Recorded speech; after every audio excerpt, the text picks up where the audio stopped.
Hi Pisces, this is Pisces Hub. Welcome to my channel. So for today's video, gamitin natin itong tarot card and ang ating The Keeper, the fortune telling card. Alamin natin kung ano yung mga posibleng mangyari for Pisces sa araw na ito, okay?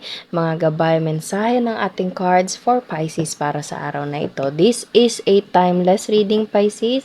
So kahit anong araw, buwan o taon o oras mo man to napanood, basta mag-resonate po, tugma po sa sitwasyon, take lang. Okay? Pag hindi, wag pong ipilit po. Okay? So, reminder lang po na ito ay general reading Pisces. So, pwede pong mag-resonate, pwede pong hindi. And again, this is a timeless reading. So, kahit anong araw, buwan o taon o oras mo to napanood, basta mag-resonate, tugma po sa sitwasyon, take lang. Okay? And ang mga energies po na nalalabas dito ay pwede pong feminine or masculine.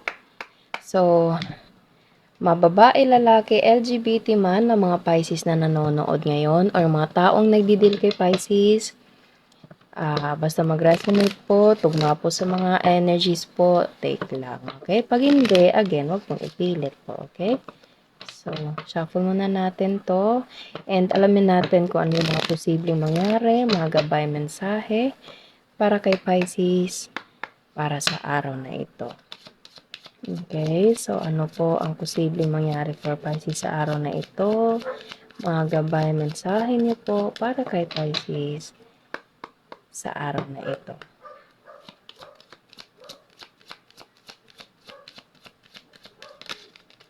Ayun, okay. So, meron tayo ditong community and imprisonment. Okay, so, bigla ako narinig yung word na chismosa, Pisces. Okay, so you're dealing with a lot of people. Pwedeng kapitbahay mo to na pwedeng medyo, alam mo yun, medyo nangingialam or medyo matalas yung tingin sa buhay ng ibang tao, okay? Kasi meron tayo ditong community and this community card is all about a lot of people involved, okay? And there's imprisonment. Ibig sabihin naman ito is like overthinking or is like parang cannot do something. Yung parang limited yung gustong gawin, okay? So, dealing with a lot of people and yan ito yung mindset. So, ibig sabihin there's some people na medyo, alam mo yun, medyo hindi kagandahan yung intention nila or something na feeling nila to other people and hindi yun maganda, Pisces. Okay? So, I hope na lumayo ka sa mga ganitong klaseng tao or hindi mo na lang po papansinin or hindi ka po ganito, Pisces. Okay? Iwasan po natin itong ganitong klaseng personality po. Okay? So, na ano ko agad is chismosa na ano, mga marites, okay? So, ano pa? Ano pa po ang mga message niyo po regarding with this? Thoughts? Iniisip? Okay. So, kung hindi naman to marites, ano, there is someone na parang nakatingin sa pictures mo or there is someone na medyo, or pwedeng ikaw, Pisces, na medyo, alam mo yun, yung parang nag-overthink ka na puwedeng merong ibang taong involved or puwedeng maraming tao ang involved, okay? And there's a lot of people na kumbaga nag-o-overthink ka na baka ganito, baka marami siyang ano dun, yung parang ganun po, okay? So, puwedeng merong, selos, puwedeng there's a doubt in your, specific someone, Pisces, pagkalabas nito. Okay, thoughts. Nakikita nyo, there's a masculine na nag-iisip tungkol kay feminine. Okay, or pwede pong vice versa. So, there is someone, it's either you or this person is medyo nag-overthink lalo na't merong community dito. It's either your own community, yan, barangay nyo, syudad nyo, okay, lugar nyo mismo, or pwede ding sa online community, okay, pwedeng narinig ko yung word na dating site. So, pwedeng gumagamit ka nun, Pisces, or you're dealing with someone na ganito, okay, and pwedeng basta merong ano, pag-o-overthink na baka merong magkagusto sa'yo or magkagusto sa kanya, pwede pong gano'n, okay?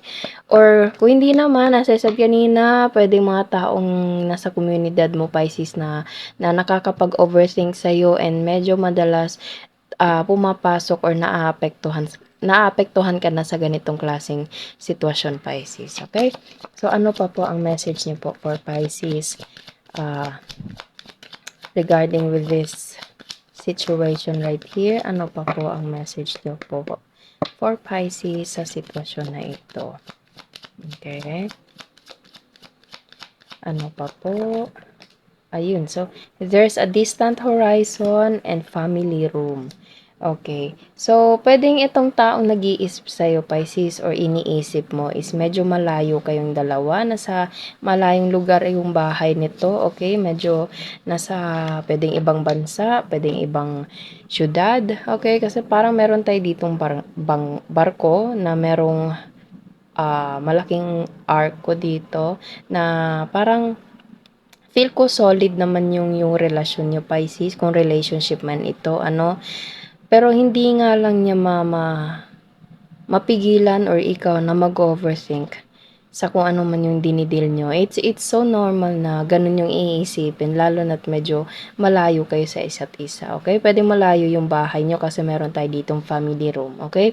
Or pwede nag-iisip itong taong to na gusto kanya makasama as his or her family, okay? Kumbaga makasama sa bahay, ikasal, okay? Pwede pong ganun, okay? Or kung hindi naman, as I said kanina, you're dealing with a lot of people na medyo, alam mo yun, medyo hindi ganun kagandahan yung intensyon nila sa ibang tao, okay? And pwedeng naapektuhan ka na sa pangaraw-araw mo nito, Pisces, and gusto mong meron ka nang iniisip na ibang, kumbaga meron kang iniisip na specific person, pwedeng special someone mo na nasa ibang lugar, okay? Or pwedeng kaibigan mo na naiisip mo na baka pwede kang makitira muna doon or pwedeng lumipat ka doon sa lugar niya, okay? Para umiwas sa ganitong klaseng tao, Pisces, okay? So, pwede po siyang ganun, pwedeng mapalove or yung personal na mga taong dinidil niyo po, okay? Bottom of the deck is message of concern. It's either makakatanggap ka ng mensahe or ikaw yung magpapadala ng mensahe regarding with this situation, Pisces, okay? So, it's either this is you thinking about this, Pisces, okay? Or there is someone na thinking about this. Okay, so pwede siyang, as I said kanina, mapalove na ayaw niyang merong makakuha sa iyo ng iba and gusto kanyang, kumbaga, isama sa family room niya. Okay, and there is a family, yes.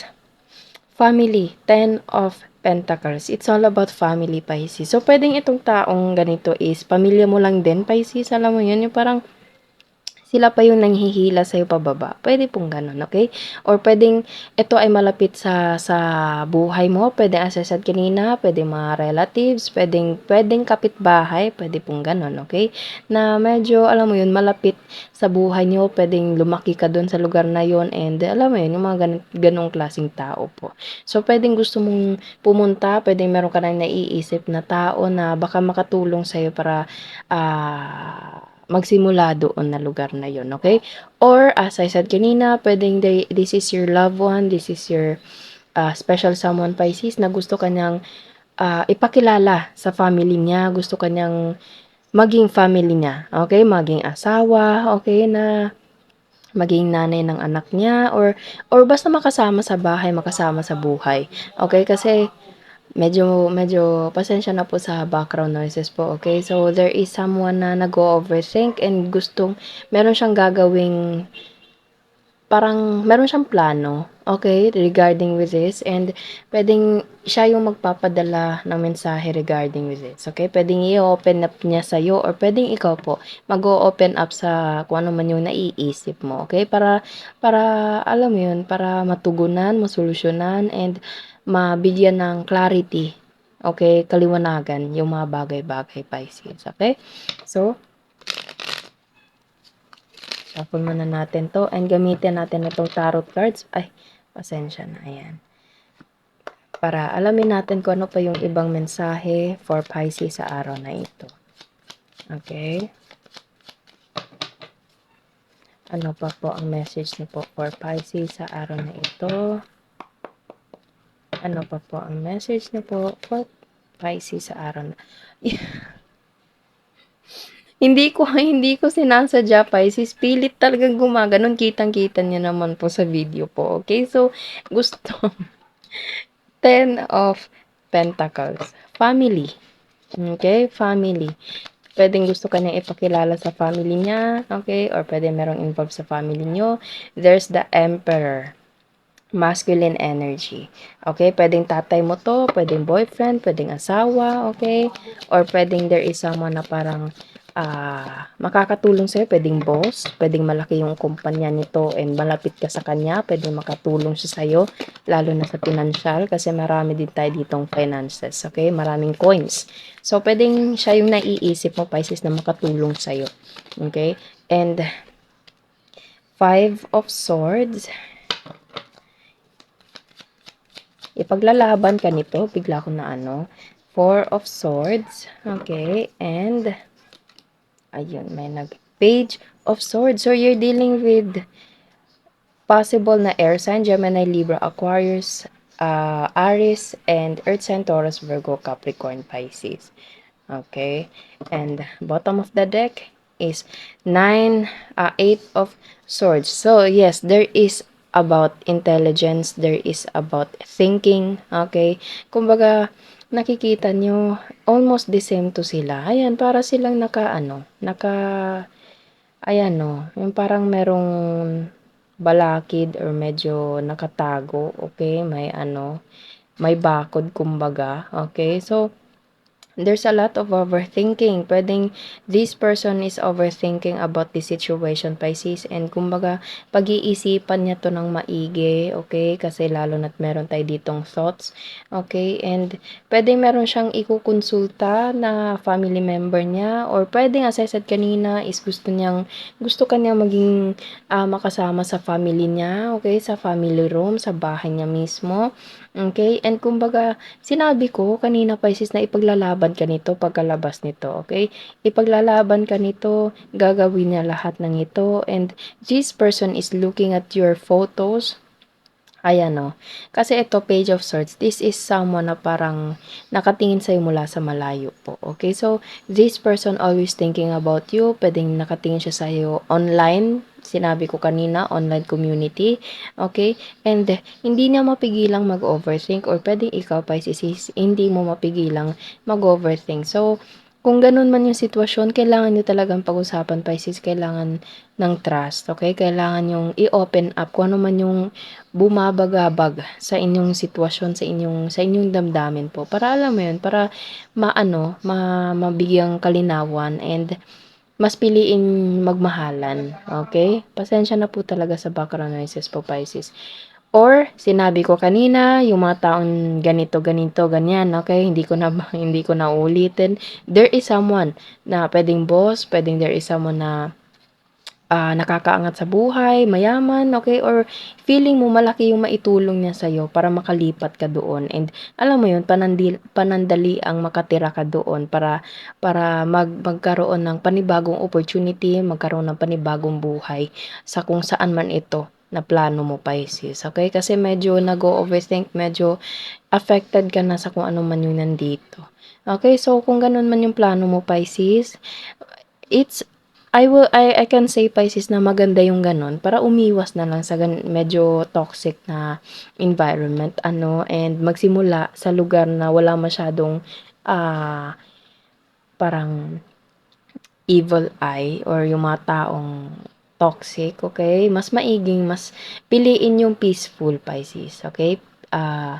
Kumbaga, peaceful resolution, okay? Peace of mind, gano'n. It's so okay na unahin yung sarili, unahin na alagaan yung mental health, Pisces, kung ganun man, okay? Puwedeng ito ay someone na mga kakilala niyo po, puwedeng kamag-anak mo lang din kasi meron tayo ditong family, or puwedeng there is someone na tutulong sa'yo na family member mo lang din, Pisces, or there is someone na masculine energy na nag-o-overthink, or ikaw yung nag-o-overthink sa taong 'to, okay? So, kuha tayo ng mga initials, random words, kung sino or ano po yung konektado sa ating reading ngayon. Okay?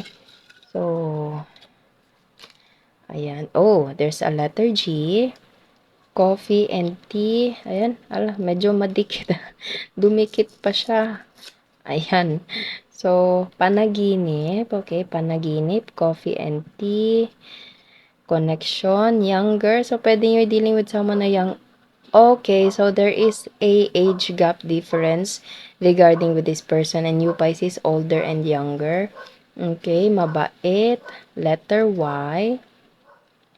Trabaho, kulot. Okay, letter R. Car, Y, G, R, ano pa, E, and matangos ang ilong. And there's a mabait. Okay? So, yun po ang mga initials, mga random words na posibleng konektado sa ating reading, Pisces. It's okay lang po kung wala dito. Okay? So, yun po ang ating reading sa araw na ito. Naway nagustuhan niyo po. Huwag niyo po sana kalimutan na mag-like at mag-subscribe po sa ating channel and click the bell button, Pisces, para ma-notify po kayo sa next videos na i-upload natin. Okay?